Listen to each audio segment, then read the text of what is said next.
So let's begin. Good evening, everyone. This is Ruchi Singhania from Maharashtra State Innovation Society.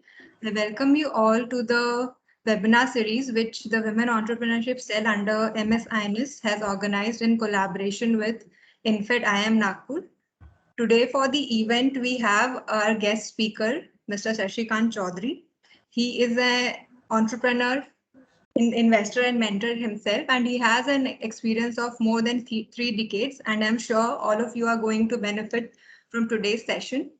So before we start the session, I'll just take a couple of minutes to introduce all of you to what MSINS or the Maharashtra State Innovation Society does.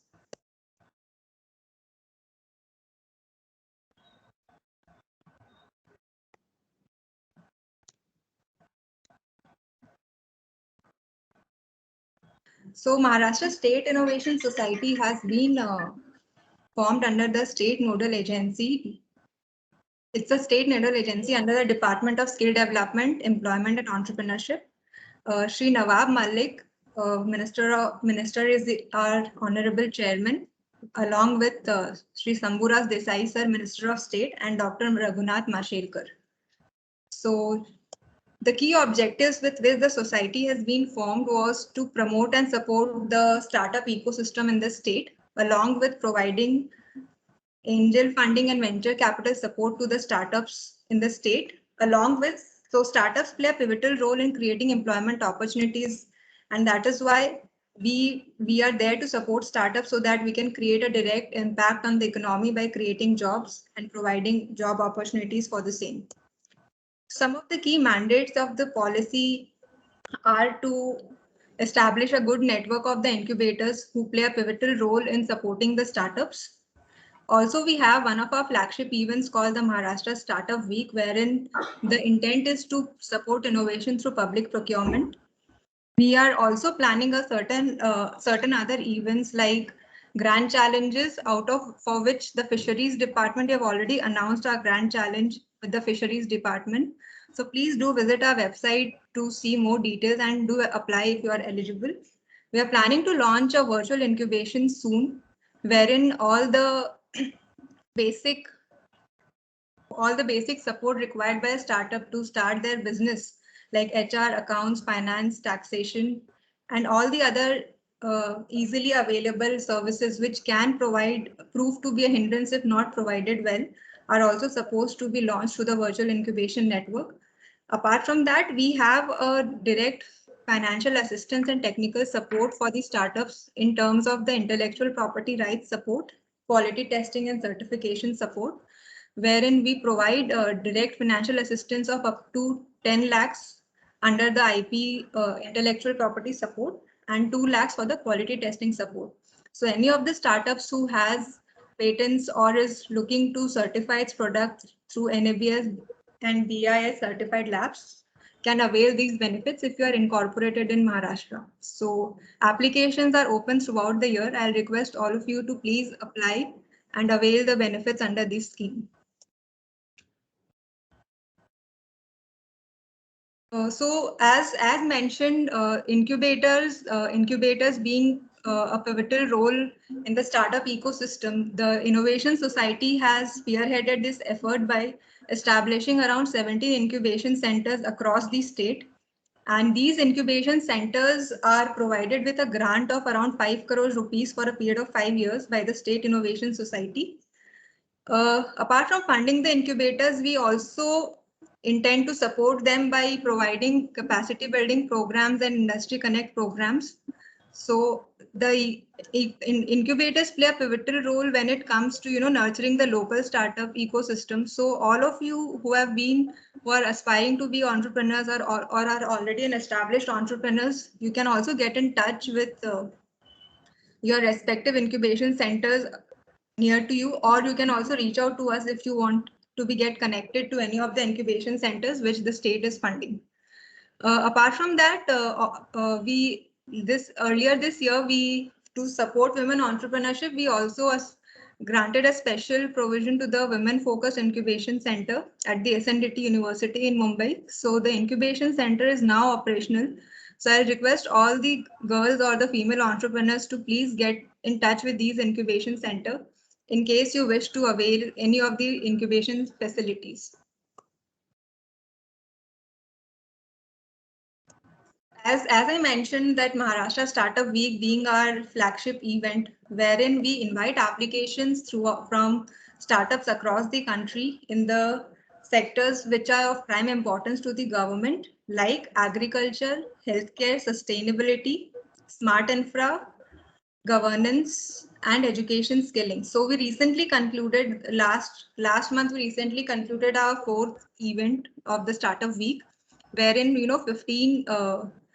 A work order worth 15 lakh was given to top 24 startups. So as of now, we have around 96 startups from the 4 cohorts who are eligible to get a work order for worth 15 lakhs from the Maharashtra State Innovation Society. So just to highlight, any kind of risk in case the pilot doesn't take off, the society bears the risk of the failure. So moving on, I'll request all of you, to please keep a tab on our activities and do apply in whatever scheme or initiatives your startup is eligible. So just to highlight some of the startups whom we have funded or whom we have been handholding since the society has been inception is like Sagar Defense, which is a drone or AI based startup. Apart from that, we have Niramai, IO Devices, healthcare based startups.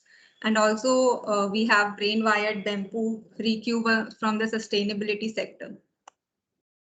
As I mentioned earlier, we are in discussion with the Maharashtra Pollution Control Board to launch a grand challenge to assist them in solving problems which are persistent to their department when it comes to pollution or pollution control management. So we are still in discussion with them, and we have partnered with institutions like NEERI, Social Alpha, Climate Collective, Sign IIT Bombay to help us screen the applications or to channelize the entire event. So the funding will be, if for each problem statement which will be announced, there will be a total funding of 1 crore for each problem statement. Fisheries Grand Challenge has already been announced. The applications are open and we are accepting applications for a month from now. So request all of you to please visit our website for further details. Apart from the ones which have already been launched, as I mentioned earlier, we have the Maharashtra Virtual Incubation Center, the Intellectual Property Rights Support, and the Quality Testing and Certification Support, which are all these, the IP and the quality testing initiative is something which is already in existence, and already around 50 startups have benefited from our team of IP and QT. And MVIC is under discussion, and we hope to launch it soon by the end of this year. Apart from that, there are a couple of more initiatives which are under discussion and which we intend to bring to support the research and innovation intent of the entrepreneurs by launching the Deep Tech Innovation Fund and Maharashtra Ignition Grants. There will be a certain amount of stipend and funding provided to these innovators as per the guidelines once they are approved by the government. And we also have formed a small dedicated women entrepreneurship cell, which is there to undertake initiatives to support female entrepreneurs. And we have planned certain acceleration programs with good cohort partners like IIM Nagpur, Startup Nexus. And we will just request you to please keep a tab on our website or on our social media handles. And we are in the process to launch them soon. So that's it from my side, from the State Innovation Society. I'll now request Dr. Shivaji Dhawar, who is the Chief Operating Officer for INFED IIM Nagpur, to take the discussion forward. And please brief us about what his entity does. Thank you. Over to you, sir.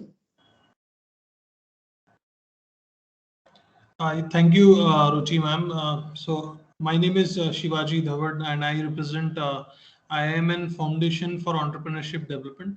It is a business incubator recognized by the Ministry of MSME, Government of India. And this business incubator, INFED, is parented by IIM Nagpur, which is an institute of national importance set up in the year 2015. INFED began its journey in the year 2018 with the Women Startup Program, which was in collaboration with NSR-CEL IIM Bangalore. We have run 2 cohorts till date. The first cohort, the first batch of women entrepreneurs had 9 incubates, and the second batch of women entrepreneurs has 32 incubates, women startups. We've just about graduated the batch of 32 startups in the second batch, and one of our focus areas is women entrepreneurship. Under the in Women Startup Program, we provide training interventions or capacity building programs for women entrepreneurs. For example, design thinking is one of the trainings that we give to women entrepreneurs. Other than that, business model canvas, uh, financial modeling. These are some of the topics that we do when it comes to training. We also provide the women entrepreneurs with mentoring and domain expertise. We are currently working with Maharashtra State Innovation Society for conducting a pilot for one of our startups. We are expecting some approvals. We're waiting for some approvals from agencies in Government of India, and we have some. We have our focus on women entrepreneurship. The focus is on promoting more and more women to take up entrepreneurship and launch the enterprise successfully. Uh, so that's it from InFed, and I would now take this opportunity to introduce Mr. Shashikant Chaudhary in detail. So Mr. Shashikant Chaudhary is an alumnus of VNIT with VNIT Nagpur with over 30 years of experience in senior management and academia. He's a serial entrepreneur, having co-founded 5 IT companies. He has been instrumental in bringing Nagpur on IT map of India. He has co-founded Lambent Technologies, a leading company in mobile technologies, ADCC, RNC, ADCC InfoCAD, eForum System, and computer media. He was a managing director India for Global Logic, also serving on the board of Global Logic Inc. USA. He was a member of the governing board of VNIT and the management council of Yashwantrao Chauhan Maharashtra Open University. He is presently co-founder of Stealth Mode. He's a serial entrepreneur, investor, and mentor who has invested in startups like Shepherds.com, MobiContech.com, CarIQ.com, LocationGuru.com, MedZoneway.com, GenXHealthcare.com, etex.inc, donatecard.com, and several others. He is also connected. He has also conducted innovative courses on entrepreneurship at VNIT Nagpur. He's been awarded the Global Nagpur Award Individual Profession IT in recognition of his individual contribution towards the development of Nagpur as a global city. Mr. Shashikant Chaudhary is also honorary advisor to InFed. Without further ado, I hand over the session to Mr. Shashikant Chaudhary for his webinar on the topic Know Your Customer. Yes. So just we will be having a question and Thank you. Sorry to interrupt, sir. We'll be having a question and answer session towards the once Mr. Shashikant Chaudhary's presentation is over towards the end for around 5 to 10 minutes. If you have any questions, you can raise your hands and also drop in the chat box. Thank you. Over to you, sir. Okay, thank you. Thank you for the kind introduction. Let me start my presentation because in the interest of the time, let me just jump into my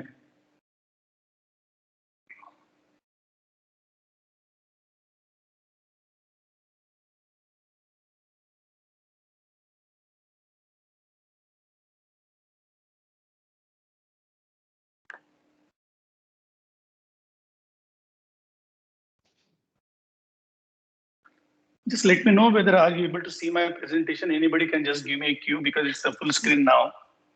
Yes, sir. It's visible. Okay, thank you. So, good evening, everybody, again, and let's start the topic on the customer segmentation, which is so important from a startup perspective, any venture for that matter, and at any stage of that venture, but especially very important when it comes to these startups. As you know, just note what Mark Evans has to say. I mean, you have to know the customers up and down and all around.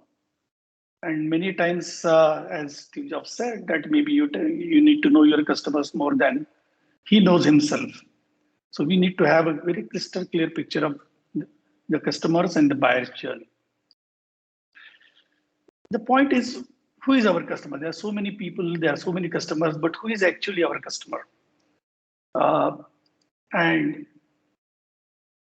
as it sounds, there are many people, for example, if you have a product which is a sauce, many people like the sauce, but I have my secret sauce. How many people like that? So I'm not just talking about that small customer segment. But at the end of the day, people again ask, what's the customer segmentation? I mean, why do you need? What will be the consequences? And how do you do that classical customer segmentation? And this is what, out of all the customers, you have to find out your own segment of the customer. That's what we are saying. We are grouping them in a way. Because, what Paul said, all customers are not created equal. And there is a potential profit varies. As you group these companies together, you can allocate scarce resources, because this is so important from a startup perspective, that you have constraint on your resources in terms of time, money, and people. And you have to really use these resources in a very optimal manner so that they give you highest payoff. And from that perspective, you need to understand the customer need and group the customers by their need.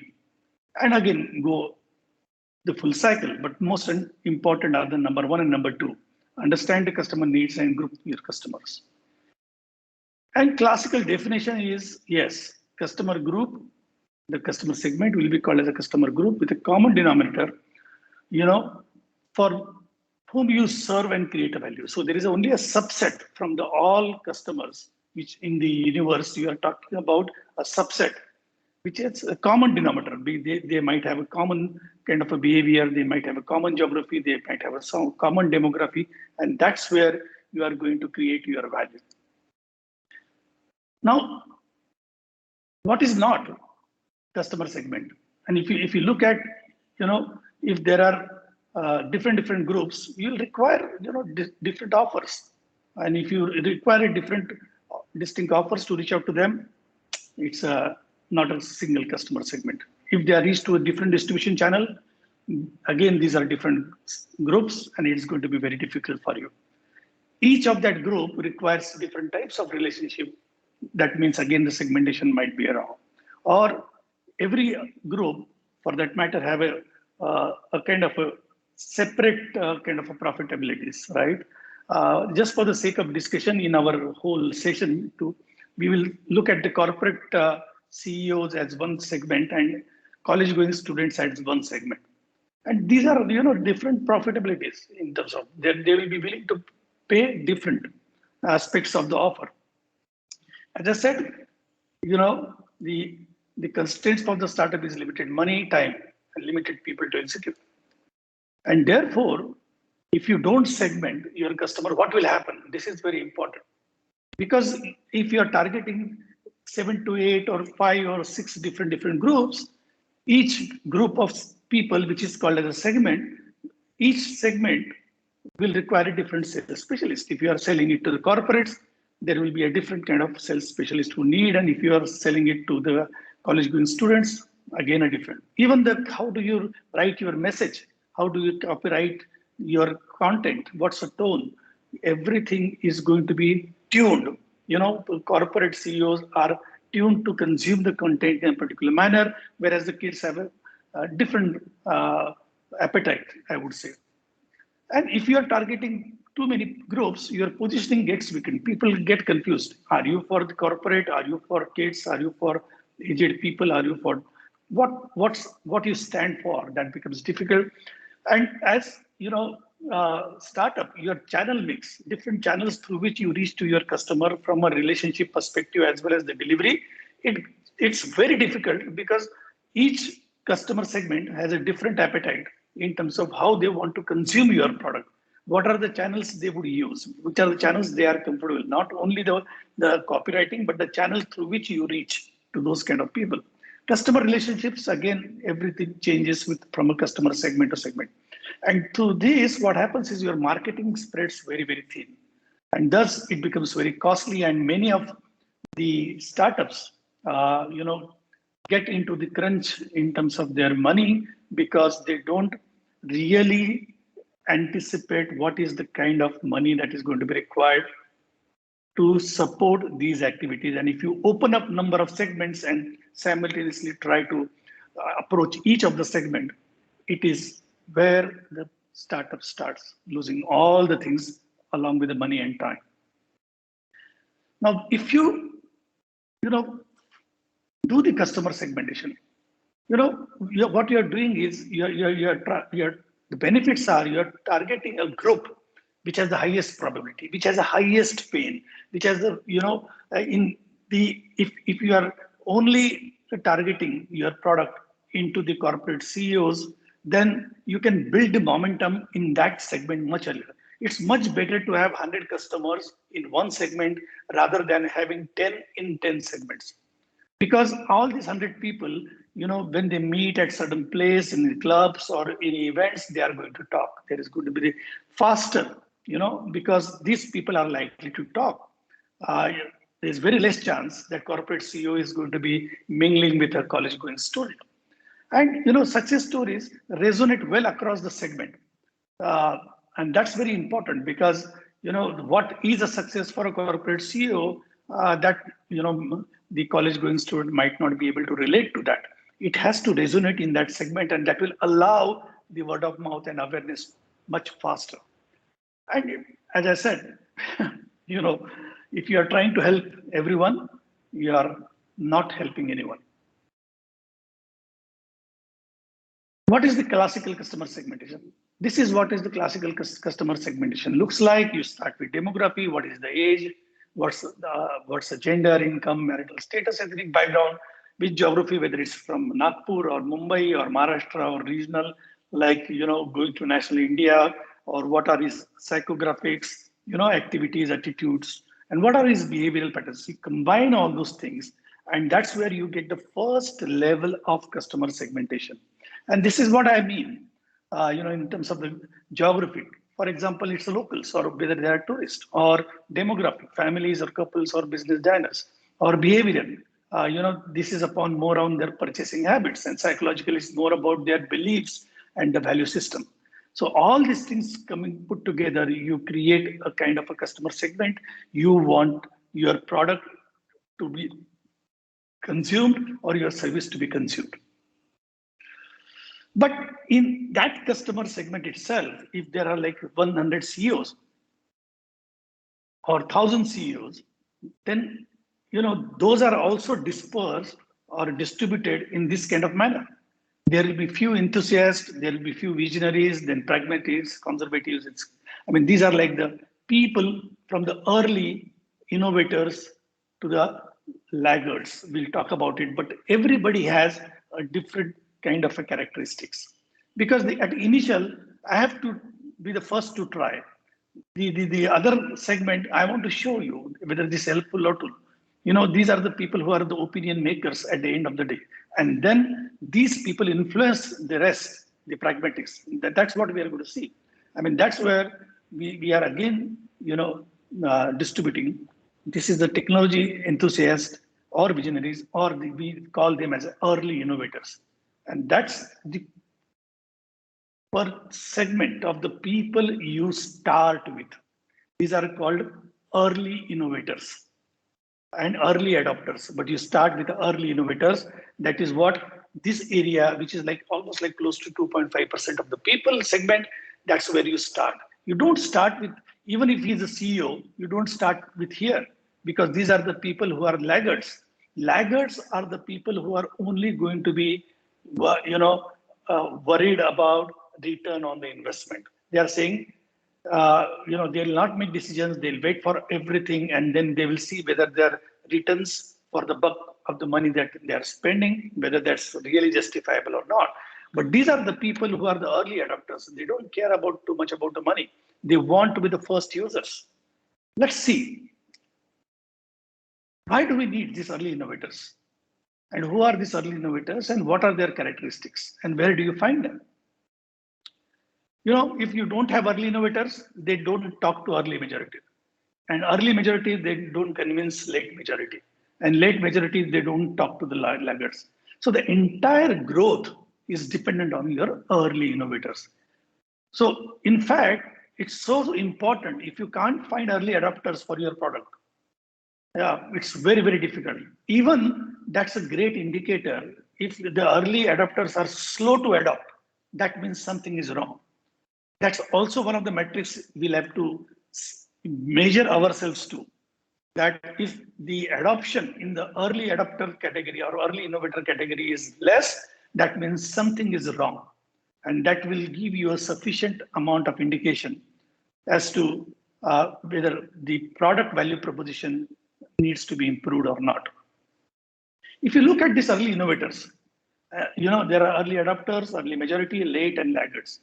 Look at the kind of the people, you know, the early adopters are the only set of the people. These are the people, they know that they have a problem. They know they have it and they are actively seeking solution. The last point is very important. They are actually doing something. They are actually trying to, and they are frustrated. They are trying to find new solution to their problem. These are the people who are desperate, who are ready to, who are actively. That's the difference between the early adopter and early majority. Early majority is waiting. They know they have problem, they know they have it, but they are not actively seeking out the solution. They are, you know, only this kind of people who are the early adopters. And that's the reason why you need to create the persona of the early adopters in the mind. Because if you go to the laggards and if you ask them, you know, typically they will say, oh, we don't have a problem. Or we are, you know, we are not looking at this kind of solutions. You will not get that kind of response, even if it is segmented. These are all segmented people in a similar group, which is what we talked about from the demography, psychographic behaviors, and all those things which we talk. But inside that segment, you will have this kind of people, and you need to be targeting only to the early adopters. And that's where early adopters, what are their characteristics? They know they have a problem. You know, they are aware, they are actively seeking, and they are actually put together a solution of some part. They're assembling some pieces and still, you know, trying to solve that problem. By hook or crook, they just want to get their problem to be solved, and therefore they even go and assemble. And typically, you know, these people have less constraints on the budget, and they will go for that. Can you identify this kind of person? Yes.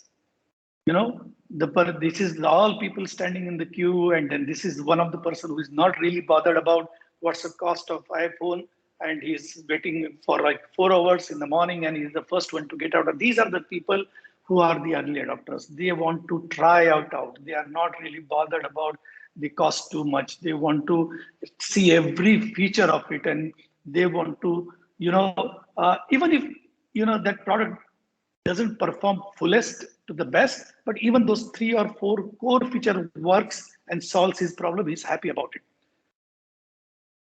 In terms of what are the characteristics of these people? They are willing to take risk.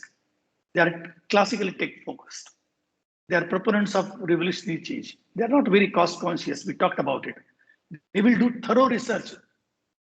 Yes, and they are the people who want your product to succeed. That's very important. These are your partners in your journey, and they are going to, you know, give their time, and they will give you honest feedback, and you trust them and they trust you. That's the characteristic of the early innovators you want. Because if you get these early innovators, then, you know, the whole cycle starts, because they are going to, early innovators are going to influence the early adopters, and early adopters to the mass, and then to the laggards.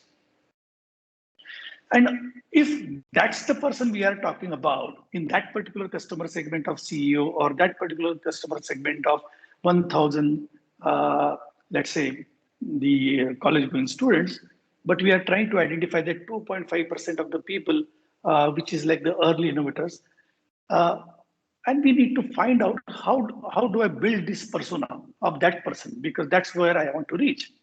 Then how do I, why do I need to create this persona? How do I create? And what's a typical customer persona look? If why, the question is very important, because if you now start visualizing what that that guy with the iPhone in his hand, if you try to visualize that kind of person, which is like an early innovator, if you visualize that, it becomes easy to find them when you are advertising, because you know where these people hang out, what they consume, what they talk. You can speak more clearly to them in their marketing cycle. It's easy to connect because now you have your persona in front of you. You are imagining, yes, this is the kind of a person, and you are able to connect to the emotional level. You can decide the pricing structure, and most importantly, who to avoid at all cost. This will also help you in terms of guiding your product development, how the product development, because product development is a long process. So in initial stages, what kind of features you want to really, satisfy, go beyond the satisfaction. That it's, as I talk about in terms of these early innovators, they don't have to even like the product. No, it has to go beyond. They have to love the product. And it has to go to the extent that, they have to love the product to the extent that they start talking about it. That's where you need to take your, customers' delight. And from that perspective, what are those features or the product which you are going to bring in at the initial stage, which is going to wow, which is going to delight? And what's the kind of a content you are going to create to reach out to them? How you are going to be following up with this kind of leads, where these people are? And, from the retention perspective and acquisition perspective, you create all those strategies moment you have that customer persona and the right segment and customer persona of that segment and that early adopter in mind. And that's where, because you will understand what is that your ideal customer wants. And that's where you'll be able to define your value proposition. You'll be able to use proper channels to reach out to them, whether it's a delivery channels or whether it's the channels with respect to the marketing channels, or what is that unique go-to-market plan you can create to reach out to these kind of people. How to make them happy in terms of what kind of relationships you want so that they are happy, and how to get them by. All this can be tuned. All this can be tuned if you have that right kind of avatar or a persona in your mind. And for that, if you want to reach out to these kind of people, you need to know a lot of things about them. You need to know their characteristics, their pains, their fears, their desires, challenges, even the objections. This is a classical one slide which I put up for one of the type of the customer who has a kind of a software development shop, but he's worried. How do I scale? Should I? And he has his motivations, he has his kind of goals, and he is worried about certain things. He wants to get his employee trained, but this employee training, he feels that maybe it's, if they get a wrong training, what will happen? Or if these people go for training for a week, what will happen with my company in terms of the deliverables which I need to do? What are his challenges in terms of scaling the company, desires?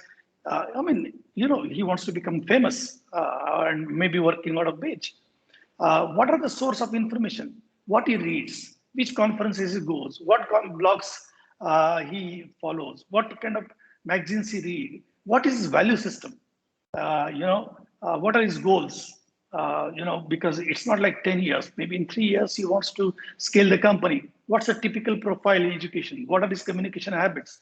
Is he available on various social medias, or what is his preferred way of communications in terms of the business communication? What is his role? Is he a decision maker?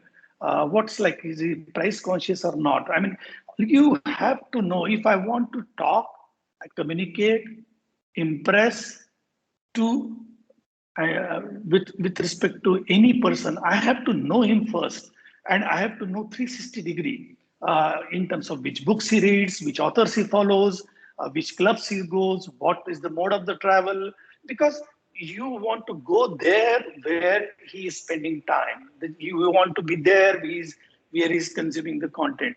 And you want to know that beforehand so that you can create the strategies and plan to make it happen. And that's where, if you are coming out with a kind of a customer persona, a typical customer persona might look, this is also a very compact, but this might go to 2 or 3 pages. So that's where, a kind of a customer persona you need to create in terms of the complete 360-degree information about. And if you have this picture and information about the segment, and from that segment, the customer persona of the early adopter, and this is what it looks like, you can create the kind of the things which I talked about. And that's where that's so important to give a feel to a very abstract concept, and to give a touch and feel to and put this customer persona in front of you. Question is, where can you find these early innovators? And these are the places where you can find, because these are the people who are tinkerers. These are the people who are trying to look at actively searching the information. These are the people who are frustrated with the current state of the solution.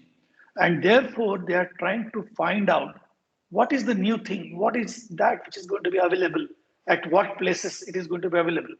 And these are the places, the beta page. If you go to the beta list, the largest platform for the Q&A, Quora, and even if for the new launches of the products, if you go to the product hunt, or there are communities which are on Facebook or Instagram or LinkedIn, you can find out very specialized communities in the Reddit, or there are people who follow in terms of the Twitter. Now, in these cases, what happens is you are trying to look at the people who are active on this, the people who are, searching for the information, who are commenting for, they would go, if the product is there to be downloaded, they will go and download and try that particular product. They will be vocal about it. These are the people, you can see even in the Amazon, for example, for a particular category of the product. These are the people who would look at those comments, they will write the comments, they will review it, all those kind of things. Even, the kind of the things which, in terms of the growth hackers, this is the site, again, you can go and find out. There are a lot of price comparison sites. You can even look at the follower monk.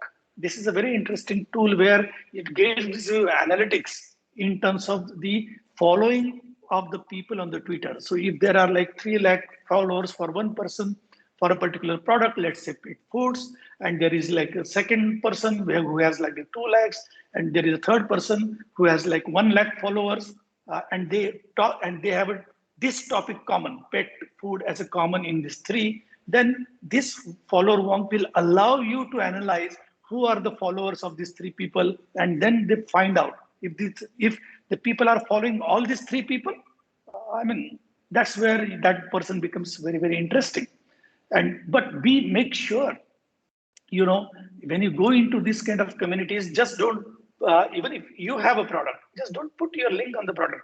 You have to be, contributing to the community. You have to review other people's products. You have to sound knowledgeable over there. You have to be sounding interesting over there. And then at a proper time, you put your product in front of your customers.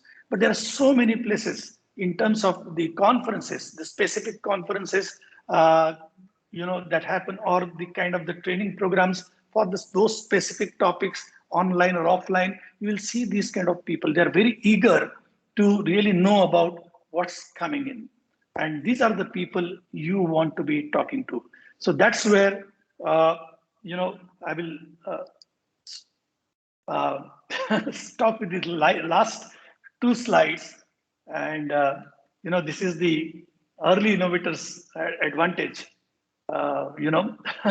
So what it says is a this early innovator, he gets an Elon Musk Neuralink surgery implanted into your brain, but as he goes to the next, Neuralink version 2 is announced, and it is an external device, and that doesn't require surgery for that matter. So, I mean, do you want to be an early innovator or do you want to find an early innovator is your choice. But for your product, certainly, you need early innovators. You need to first, create, do the segmentation, and then you need to get into this early innovator 2.5% category, and then find out, create the persona about the early innovator. And after you create the persona of the early innovator, create all those strategies. It's so important, because all your copywriting, all your tagline, all your messaging, all your emails, all your content, all your post on the Instagram or Facebook or LinkedIn, everything is going to be tuned towards that persona. And even the positioning, people look at the tone of what is the kind of choice of words, the copywriting you have done. Everything will arise out of these two things: your customer persona of the early innovator when you are starting, and your value proposition. And articulating that value proposition and get that value proposition communicated to these early adopters will be your, I would say, a successful milestone. If the early innovators, just, join the bandwagon, adopt your product, and they just love your product, and they start talking about your product. So that's where, I just wanted to finish this, this discussion on the customer segmentation. And with this last slide, how the typical customer persona looks like, I will finish my presentation, because that's the allotted time to me. Thank you. Thank you so much, sir. It was indeed a very good session. I also had my share of learnings. Thank you so much. Do we have any questions? So the attendees can please raise your hand. I'll unmute them and you can ask, sir.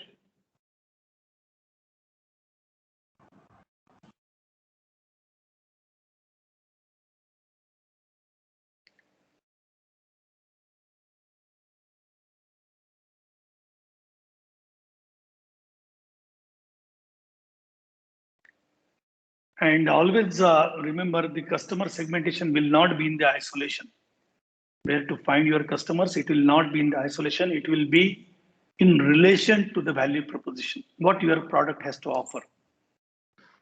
And what your product has to offer, at the initial stage when you are going for those early adopters,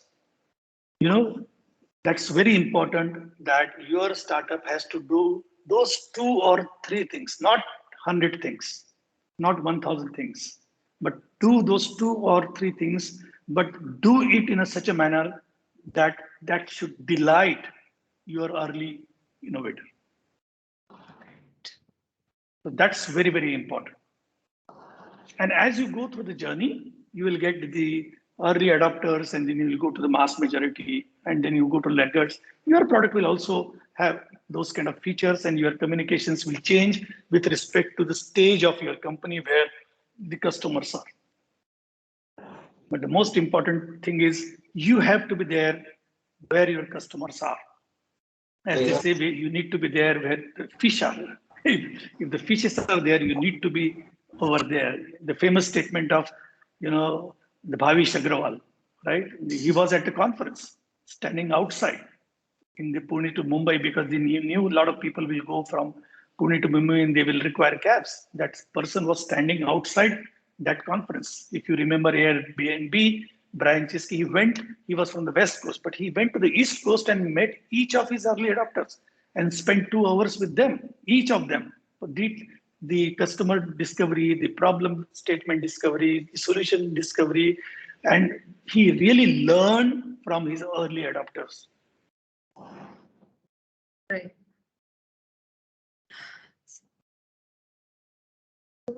very important piece of advice towards the end by sir. So we haven't received any questions yet, but in case we receive, we'll definitely direct you towards your mailbox. Yeah. So we are well in time for 48. Definitely.